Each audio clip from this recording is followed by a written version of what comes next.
Hello and welcome back to my channel. So don't forget, your girl is Canadian. So when it comes to winter, I understand. I understand the snow, and I especially understand how it makes it difficult to get around.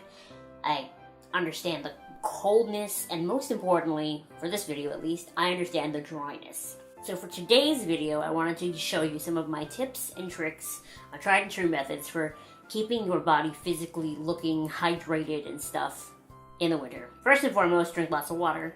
Obviously. That's the obvious one. I shouldn't even have to tell you. But sometimes the surface of your skin still dries out. Believe me, I know, so that's what we're going into. Starting from the top and working our way down, my hair gets really dry. And it's actually been drier this year than usual. I think it's because I've been dyeing it so much, but yeah. So there are a lot of really great hydrating products for your hair on the market. But a brand that I particularly like, especially lately, is Marc Anthony. Now, Marc Anthony is a Canadian-made, created all of that brand, so I like buying from them because I know where it comes from. I know I can trust them, that sort of thing, and I like supporting a Canadian company. So this, what I'm holding in my hand here, is their Argan oil conditioning treatment. So it's like a deep treatment you put on your hair, let it soak in for 10 minutes, and then it really hydrates your hair and makes it feel nice. I also like the coconut package of this. They're both equally nice.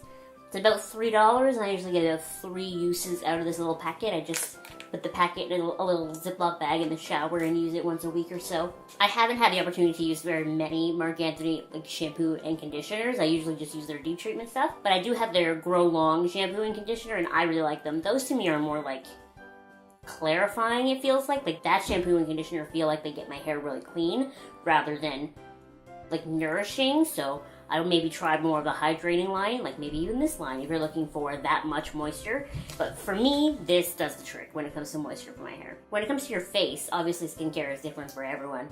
I've done many videos on my channel on my skincare and that sort of thing, so I'm not going to stay here too long. I'm a big fan of sheet masks personally, so I usually stock up on sheet masks and then end up using most of my collection throughout the winter time. I'm also a big fan of the Body Shop's Vitamin E line, which we'll talk more about in a second. Their serum is one that I really love, and I've mentioned on my channel before. Their eye cream is one that I actually have a dedicated video on, and so on and so forth. Anything like that that's got a very sort of serum-y-ness to it is probably going to help hydrate your face. But moving on to what actually inspired this video, and that's lips. Now, I have done a video before on my channel comparing 2 of the most common / popular lip exfoliators. This is the Bite Beauty one, and this is the e.l.f. one. Personally, I prefer the e.l.f. one because it is more granular and it's a little bit rougher. But the Bite one is also amazing, and I do really like it. I just prefer the e.l.f. one. I also prefer the method of it being in a stick rather than sticking my finger in and rubbing. But it is very important, especially if your lips are dry, to make sure you exfoliate them before you attempt to hydrate them, because you just want to fluff off all that dead skin that's on top, you know? If you're looking for some serious deep moisture, you're going to probably want to go in with something like a lip mask. So if you have a lot of money and you're willing to spend it, Laneige makes a great one. That's a little bit out of my price range, so I have the Bite Agave lip mask. You might think, Abby, they're about the same price, but I bought this one about 2 years ago, and you can see how thin it is, but I'm still getting stuff out, and I'm still using it almost every day. So yes, it's about the same price, but I bought this a long time ago, and I still have it, whereas I can't, like, I don't know from experience if that would happen with the Laneige one. I can only speak to this one, so I really like the Bite Beauty Agave lip mask. Hi. Okay, so editing this back, I realized I didn't really explain this the clearest, so let me give this a second shot.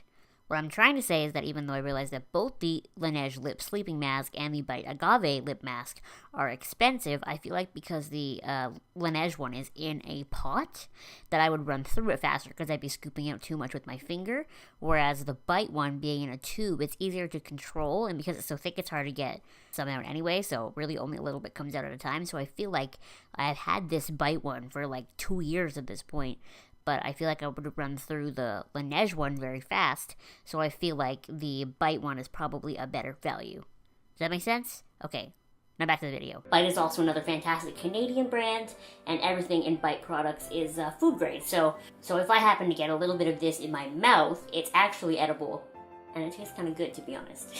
If you're looking for less hydration than that, there are lots of classic sort of lip balms that are great.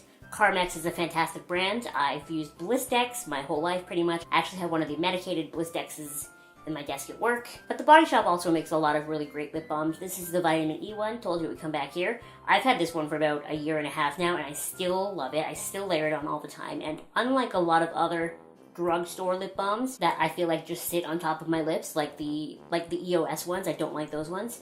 This one actually does feel like it soaks in and does something, so I love this one. But then of course if you're going out and doing something and you want something hydrating that maybe looks nice, a lot of the Bite lip masks do have a tint or a shine to them, so mine is actually in champagne, so it's pink with a little bit of gold shift. If you're looking for something a little more than that, what I have on my lips right now is also by Bite, oddly enough, and this is the Vanilla Latte French Press lip gloss. I thought this was called Flat White. This is the lip gloss, and like I said before, Bite's products are a food grade, so they're really great, and they really soak in, and they're fantastic. But there are a lot of other Nourishing lip glosses on the market.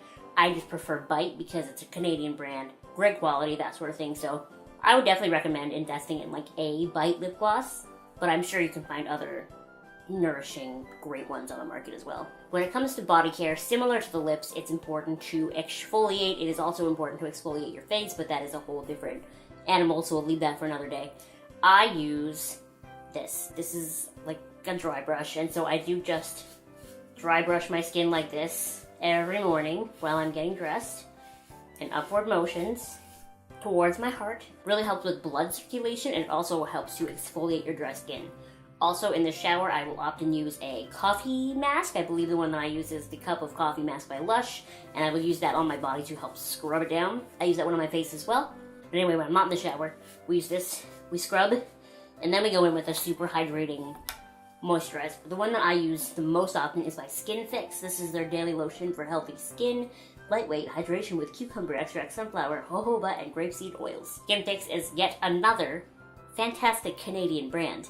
See, this is why Canadian brands are so great, because Canadian brands understand what winter is like, so they make products to help with Canadian winters. It makes sense. But anyway, Skinfix is another fantastic Canadian brand. This is one of the very few moisturizers I have ever found helps hydrate my really super duper dry arm skin, leg skin, that sort of thing. It really helps alleviate the dry patches I get.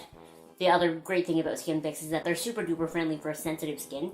I know a lot of people who's like young children have different skin issues like eczema, how do you say that? Eczema? You know what I mean. And this is the only brand of moisturizer that they can use. So I definitely recommend Skinfix if you can find them at your local stores. And yeah, I think that's about everything I wanted to cover in this sort of dry skin, dry winter type recommendation video, I guess. What are your favorite things to use to hydrate your skin, whether it be your hair, your face, your lips, whatever, in the wintertime? Let me know, because then I can try them out too. Thank you so much for watching. Make sure to give this video a thumbs up, and you subscribe if you have not subscribed already, and I will see you next time. Bye!